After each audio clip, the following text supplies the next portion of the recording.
شادی کے لیے بہترین دعا بتانے لگا ہوں، ذرا غور کیجئے گا، اور اگر ہو سکے تو میری اس ویڈیو کو اپنے پاس محفوظ کر لیں، تاکہ اگر آپ کو یہ دعا بھول بھی جائے تو آپ دوبارہ آسانی کے ساتھ اس دعا کو یاد کر لیں۔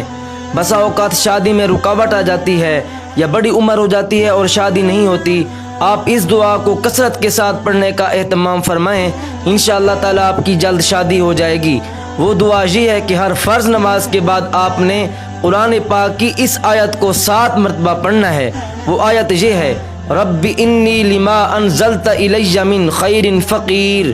دوبارہ پڑھ دیتا ہوں، رب انی لما انزلت الی من خیر فقیر۔ آپ نے ہر فرض نماز کے بعد قرآن پاک کی اس آیت کو 7 مرتبہ پڑھنا ہے، اور اس کے علاوہ صبح اور شام آپ نے سورہ واقعہ اور سورہ طارق کی تلاوت کو اپنا معمول بنا لینا ہے۔ یہ 2 کام کریں، انشاءاللہ تعالی تمام رکاوٹیں ختم